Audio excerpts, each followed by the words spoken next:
ભગવાન સ્વામિનારાયણના વખતમાં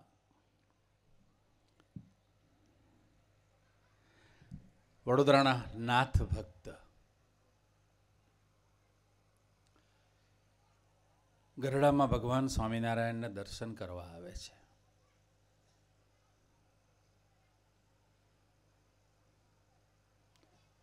શાકભાજી બકાલું વેચી અને પોતાનું ગુજરાન ચલાવે. થોડા ઘણા પૈસા બચ્યા હશે. નિષ્ઠાવાન હરિભગત ચાલીને ગઢડા જાય છે. ભગવાન સ્વામિનારાયણના ચરણે દંડવત કરે છે, પ્રાર્થના કરે છે. પ્રભુ સભા ભરીને બેઠા હોય છે અને પ્રભુને કહે છે કે પ્રભુ મારા તરફથી મારે રસોઈ આપવી છે, મારે ઘેબરની રસોઈ આપવી છે. તે જમાનામાં 250-250 વર્ષ પહેલાની વાત. શેર લોટ અને 4 શેર ઘી તો ઘેબરની રસોઈ બને. અને તે વખતના જમાનામાં કેવું હશે, ઉપસ્થિત ભક્તોને તો એવું કે બહુ આ ધનાઢ્ય હરિભગત આવ્યા છે. પરંતુ ભગવાન તો દરેકના અંતર વાંચે છે. ગુરુહરિ પ્રબોધ સ્વામીજી બિરાજે છે. સૌએ પોતે કાલી ગેલી બસામાં પણ પૂજ્ય શ્રીજી ચરણ સ્વામીજી અને પૂજ્ય સાધુ સૌરભ સ્વામીજીની ગોષ્ઠીના માધ્યમથી, કાર્યકર્તાઓના માધ્યમથી જે અદ્ભુત નિષ્ઠા એમના હૃદયમાં ધરબાઈ રહી છે તે જાણીને ખરેખર આનંદ થાય છે. ખરેખર સાચા અર્થમાં હરિપ્રબોધમ યુવા મહોત્સવ છે. હા, ખરેખર સાચા અર્થમાં. કારણ કે જ્યાં નિષ્ઠાની વાતો થતી હોય, જ્યાં સમર્પણની વાત થતી હોય, આપણાને એમના વચ્ચે કોઈ સ્ટેશન ના હોય તો માનવું કે આપણી યાત્રા હુમાંથી તું તરફ જઈ રહી છે. ને ઇટ ઇઝ ઓનલી એ આપણો હરિપ્રબોધમ યુવા મહોત્સવ છે. તો એ અંતરના ભાવને ગુરુહરિ વાંચી રહ્યા છે. ભગવાન સ્વામિનારાયણે એ જ વસ્તુ વાંચી રહ્યા હતા. નાથ ભગતને કીધું, ભગત તમે તો ખૂબ ગરીબ છો, ઘેબરની રસોઈની કલ્પના તો તમ જેવા ભગતને ન આવે. પ્રભુ શાકભાજીનું ગુજરાન, શાકભાજીથી ગુજરાન તો ચલાવું છું, પરંતુ થોડા ઘણા વધ્યા છે તે થયું કે લાવો દર્શન કરવા જવું, સંતોને રસોઈ જમાડું અને આપણા દર્શન કરી અને સમાગમનો લાભ લઉં. આવા ભક્તો પછી તો પ્રભુએ બહુ ભાવ સ્વીકાર્યા કે કોની રસોઈ બનાવીએ. તે વખતે અલગ અલગ રસોઈયાઓ હોય ફેમસ. તો કે મહારાજ લખુ કંદોઈને બોલાવો, એ સારામાં સારું ઘેબર બને. એમ કરીને રસોઈ આપી. ભગવાન સ્વામિનારાયણ તે વખતે વાત કરે છે કે નાથ ભક્ત બુદ્ધિશાળી, દિવાનજી મૂરખ. આ જ્યારે ભક્તોની વાતો સાંભળવા મળતી હતી ત્યારે કોઈ એક યુવકે કીધું કે અમારી સવાર પણ તમારે લઈને થાય છે, નિષ્ઠાની પરાકાષ્ઠા છે. આવી અંતરની સમૃદ્ધિથી ભરપૂર એવા સૌ ભક્તોના દર્શન ખરેખર અદ્ભુત છે. એ ભગવાન સ્વામિનારાયણે કીધું કે નાથ ભક્તની બુદ્ધિ, નાથ ભક્ત બુદ્ધિશાળી અને દિવાનજી મૂરખ. દિવાનજી એટલે જે તે જમાનામાં 250 વર્ષ પહેલાં તો એક દિવાનજી, વડોદરાના દિવાનજી 3 સ્ટેટનું કારભારું કરે. હોલકરનું, ગ્વાલિયરના મહારાજાનું અને ગાયકવાડ. કેટલો બુદ્ધિશાળી હશે, પણ ભગવાનની દ્રષ્ટિએ એ બુદ્ધિશાળી ન થયો, એ મૂરખ થયો. કારણ આત્માના કલ્યાણકારી પુરુષની જેને ઓળખાણ હોય એ જ બુદ્ધિશાળી. આપણને આજે ખૂબ નસીબદાર છે કે જે આપણા આત્માને જુએ છે ને આપણને અક્ષર બ્રહ્મનું શરીર આપવાના છે, એ પુરુષના સાનિધ્યમાં આપણે બેઠા છીએ. એટલા માટે આપણે નસીબદાર છે. નાનકડી 2 લીટીની જ વાત કરીશ આજની.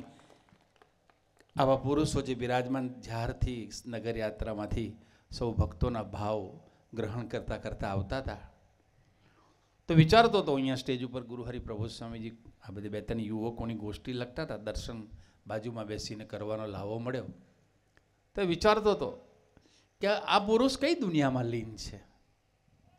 એ તો પોતે કોઈ ભક્તના મુખારવિંદથી નીકળેલો કોઈક મહેમાનો શબ્દ, કથા વાર્તાના મનન ચિંતનનો શબ્દ એ કરે છે. બરાબર છે.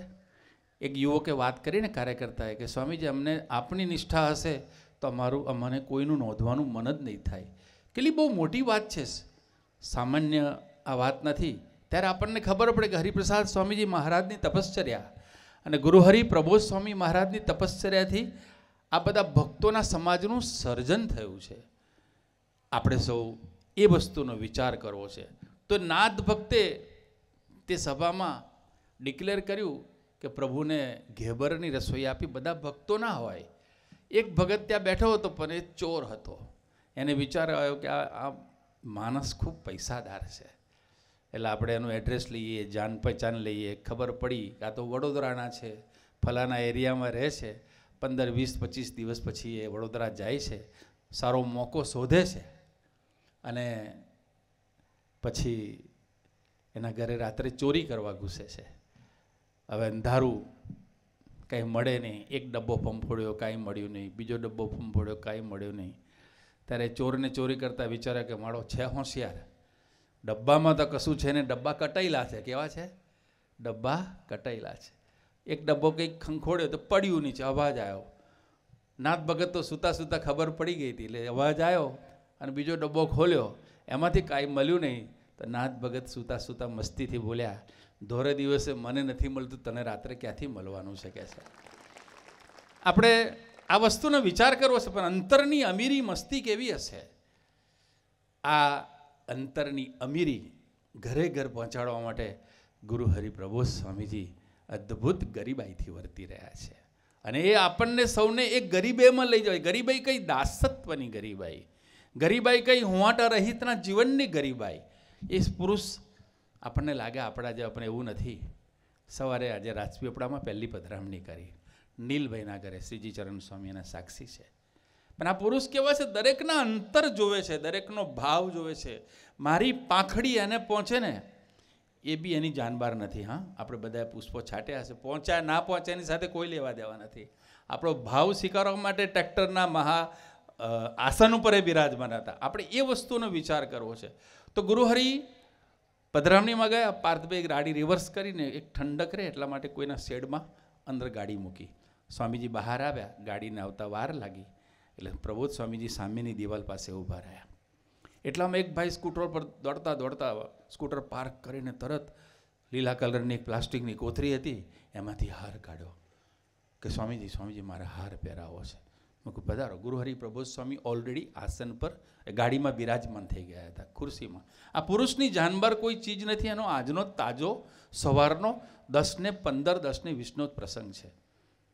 આપણે બધા એમ માનીએ કે બેઠા છે સ્ટેજ ઉપર ને કંઈક લખે છે ને ક્યારેક દ્રષ્ટિ કરે છે ને ક્યારેક મચ્છર આવે છે, આમ કરે છે. પરંતુ આપણે સ્થૂળ આંખથી નથી જોવા. આજે શ્રીજી ચરણ સ્વામીના પ્રાગટ્ય દિન નિમિત્તે આજે જ્યારે ભેગા થયા છે ત્યારે આપણે પ્રાર્થના કરવી છે કે અમને એવી આજે આંખ આપો જેનાથી તમે જેવા છે એવા ઓળખાવ અને તમે રાજી થાવ એવું અમારું જીવન બને. કારણ કે રામ ભંડેરી એવા હતા કે ગુણાતીતના હૃદયમાં બેસેલું પાત્ર હતું. આજે આપણે પ્રભુ સ્વામીના ચરણોમાં આપણે પ્રાર્થના કરી કે એવા અનેક રામ ભંડેરીના સમાજનું સર્જન કરવા માટે જ્યારે આપ અમારી વચ્ચે આવ્યા છો, બધી રાત સાહેબી છોડીને, પરંતુ આપે હરિને તો સાથે રાખ્યા છે ને અમને હરિમાં જોડ્યા છે, એટલી તો વાત પાક્કી છે. તો એવા ભગત સ્કૂટર ઉપર આવ્યા, પ્લાસ્ટિકની કોથળી એમને કાઢ્યો, હાર પહેરાયો.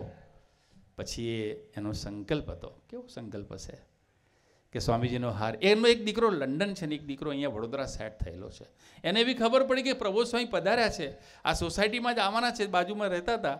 તરત હાર લઈને આવ્યા અને એને જવા માટે ગાડી તો આવી ગયેલી સ્વામીજી, પરંતુ કે સ્વામીજી રોકાશે, ભલે ગમે તે થાય મારો હાર એ સ્વીકારશે, ભલે એ નીલભાઈના ઘરે મારાથી હાર નહીં પહેરાવાય, પણ સ્વામીજી ગાડીમાં બેસે ત્યારે પણ મારો હાર ગ્રહણ કરશે એટલે મને નિશ્ચિંતા છે. અને એને સંકલ્પ કર્યો કે સ્વામીજીને મારે ગાડીમાં હાર પહેરાવો છે. એ હાર પૂરો કરવા માટે પોતે 25-30 સેકન્ડ 1 મિનિટ લેટ પડ્યા. આવા ભક્તોના મનોરથો પૂર્ણ કરવા માટે ધરતી પર ગુરુહરિ પ્રબોધ સ્વામીજીનું વિચરણ છે. શ્રીજી ચરણ સ્વામીની વાત કરીને પૂજ્ય સાધુ સૌરભ સ્વામી, બંને સંતો એવા અદ્ભુત મા જેવા સંતો છે. એકાંતિક ભક્તિ આપણી નિરંતર પોષણ કરે એવા સંતો છે. એમને કોઈ અપેક્ષા નથી, સાચી વાત છે. એમનું દિલ ખરેખર ભક્તિ પ્રધાન છે, પણ સાચી વાત છે. એ આપણી સાથે મા જેવા બનીને આપણા લેવલ આવીને આપણા રોટલા એ જમે છે આપણી સાથે રહીને. ગુરુહરિ પ્રબોધ સ્વામીજી 22મી એપ્રિલ રાજકોટમાં બિરાજમાન હતા રાત્રે. મને બરોબર યાદ છે, રાજકોટના અંબરીશોને ગોષ્ઠી કરતા હતા. એ રાત્રે 10 વાગે એ ગોષ્ઠીમાં સ્વામીજીએ આપણા વિસ્તારના બધા ભક્તોને યાદ કર્યા. ગઈસાલની વાત કરું છું, વિડીયો કેસેટ કદાચ કેતનભાઈ તમને મોકલાવશે. તો આપણા વિસ્તારના બધા ભક્તોને યાદ કરી અને શ્રીજી ચરણ સ્વામીને યાદ કર્યા કે તમે તો અહીંયા બહુ સુખી છો કે છે, પણ અમે વિચરણ કરીને આવ્યા. એક ગરીબ પ્રદેશ છે, તો કંઈક 7, 5 કે 6 જગ્યાએ પ્રબોધ સ્વામીએ પુષ્પો છાંટેલા, જે દરેક જગ્યાએ પ્રાર્થના મંદિર થાય, કોઈક સેન્ટર થાય એ માટેના. અને એ વાત કરતાં ગુરુહરિ પ્રબોધ સ્વામીએ વાત કરી કે ભલે ભક્તો ગરીબ છે, પણ દિલ તો અંદરની સમૃદ્ધિથી ભરેલા છે, કારણ કે એના જીવનમાં એક જ વસ્તુ છે, શું ન થાય. તો એમને શ્રીજી ચરણ સ્વામીને યાદ કર્યા તે વખતે, અને યાદ કરીને બોલ્યા કે અમારા શ્રીજી ચરણ સ્વામી શરૂઆતમાં જતા તો કે રોટલા જમે, અને ક્યારેક તો એવા દેશકાળ હોય હરિભક્તોને કે શાકભાજી લાવવાના પૈસા ના હોય તો ગાડીમાં કદાચ 2-3 કિલો શાકભાજી લઈને જાય. પણ શ્રીજી ચરણ સ્વામીએ બધા ભક્તોની વચ્ચે રહી આત્મીયતાથી સૌને જીવતા રાખ્યા છે. આજે એવા સંતોની સાથે આપણને ગુરુહરિ પ્રબોધ સ્વામીજીનું જેવું છે સ્વરૂપ ઓળખવા મળે છે. તો આપણે એમના ચરણે પ્રાર્થના કરવી છે. આ પુરુષની જાનબાર કોઈ ચીજ નથી, કોઈ ચીજ નથી. ગઈકાલે જ એક પ્રસંગની હું વાત કરતો હતો, તો કે કેનેડામાં એક દીકરો છે, પોતે ત્યાં માસ્ટર્સ કરવા ગયો છે, ખૂબ સારું ભણ્યો, ખૂબ સારા માર્ક્સ એને પ્રાપ્ત કર્યા. ફર્ધર સર્ટિફિકેશનનો કોઈ કોર્સ કરવા માટે, સારી જગ્યાએ નોકરી મળે માટે એની રેઝ્યુમી, એની જે એપ્લિકેશન હોય, એનું એજ્યુકેશન હોય, ક્વોલિફિકેશન એ વધારે પાવરફુલ બને ને સારી જગ્યાએ નોકરી મળે તે માટે એનો પ્રયત્ન હતો. ભજન કરીને સૂઈ ગયો. જોઈને આપણે બધા પ્રાર્થના કરીએ છીએ, આપણે જેને ભજન કરીએ છીએ ને પછી સૂઈ જઈએ, પછી એ જાગે છે, આપણે સૂવાનું છે, પરંતુ એવો સંબંધ બાંધવો છે, એવી નિષ્ઠાથી જીવન જીવવું છે. તો એ દીકરો પ્રાર્થના કરીને કે શું પ્રભુ સાહેબ મારે કયું ફર્ધર એપ્લિકેશન કરવી, સર્ટિફિકેશનનો કયો કોર્સ કરવો, અને ભજન કરીને સૂઈ જાય છે. ગુરુહરિ તો ઇન્ડિયામાં હોય છે, હું ઓક્ટોબરની વાત કરું છું, લાસ્ટ 2024ની. તો એને પ્રાર્થના કરી અને સૂઈ ગયો, અને સવારે 5:30 વાગે ગુરુહરિ પ્રબોધ સ્વામી એને દિવ્ય સ્વરૂપે દર્શન આપીને ઉઠાડ્યો. ઉઠાડીને કહ્યું જાગો, જય સ્વામિનારાયણ. કહું સ્વામી તમે આવી ગયા? તો કે હા, કે રાત્રે પ્રાર્થના કરીને સૂઈ ગયા હતા ને, કે સર્ટિફિકેશનનો કયો કોર્સ કરવો. તો આપણે કે પાવર B1નું સર્ટિફિકેશન કોર્સ કરવાનો, કે એટલે એ વિચાર કર્યો કે પાવર B1 એટલે શું, એના માટે નવો શબ્દ હતો. પરંતુ આવા જે પુરુષો છે ને એ સતત આપણી સાથે છે, આપણા પ્રકાશક બનીને રહે છે, આપણા માર્ગદર્શક બનીને રહે છે. પ્રાણાધાર તો છે, પણ સાથે સાથે આપણા અંતરને વિશે એવી આંતર સમૃદ્ધિ ધરબે છે કે જે ખરેખર દુનિયાની પછી કોઈ માયા એમનાથી આપણને દૂર ન કરી શકે. એવા અક્ષર બ્રહ્મનું શરીર આપવા માટે એ ધરતી પર પધારી રહ્યા છે, અને પડે પડનું વિચરણ છે.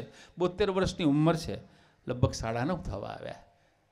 ગુરુહરિના દર્શન થશે, ભક્તોના દર્શન થશે, ગુરુહરિના આશીર્વાદ મળશે. અહીંથી 3 કલાકનું ટ્રાવેલિંગ છે. આ એક દિવસનું કામ નથી, પરંતુ તે કોના માટે વિચરણ કરે છે? એમને થાક નથી લાગતો, કારણ કે માને છે કે તમે સૌ હરિપ્રસાદ સ્વામીજી મહારાજના સ્વરૂપ છો, અને મારે તમારા સૌના આત્માની સેવા કરવી. કેટલા નસીબદાર છીએ આપણે. કદાચ કોઈ આપણે કપડાની સેવા કરે, આત્માની સેવા કરનાર પુરુષ ધરતી પર મળે નહીં. એ દીકરાને કીધું કે તારે પાવર B1નું સર્ટિફિકેટ કરવાનું છે. એના મનમાં વિચાર આવ્યો કે પાવર B1 એટલે શું. અંતરનો સંકલ્પ પકડીને ફરી પ્રબોધ સ્વામીને દિવ્ય સ્વરૂપે દર્શન આપીને કીધું કે તમારે ત્યાં મંડળમાં સ્કાર્બોરોમાં પરીક્ષિતભાઈ ભટ્ટ છે ને, એને તો પૂછી લેજે, એને પાવર B1નું સર્ટિફિકેટ કર્યું છે. આવા પુરુષ આપણી સાથે છે, આપણી પ્રાર્થના સાંભળે છે, આપણી પ્રાર્થના સુધારે છે, આપણને હાથ પગ આપે છે, આપણને જોતા શીખવાડે છે, અને સાથે સાથે એમાં આપણે ભૂલા ના પડીએ એ માટે આપણને માવતર જેવા 2 સંતો આપ્યા છે, પૂજ્ય શ્રીજી ચરણ સ્વામીજી અને પૂજ્ય સાધુ સૌરભ સ્વામી. તો આપણી એક જ ફરજ છે, બસ એ કેમ કરી અને સાચા અર્થમાં ગુણાતીત ભક્તિ કરીને ગુણાતીત સિંહ બની જઈએ. એ માટે ગુરુહરિ આપણને સૌને બળબુદ્ધિને શક્તિ આપે, એ જ એમના ચરણે પ્રાર્થના. દાસના દાસ, જય સ્વામિનારાયણ.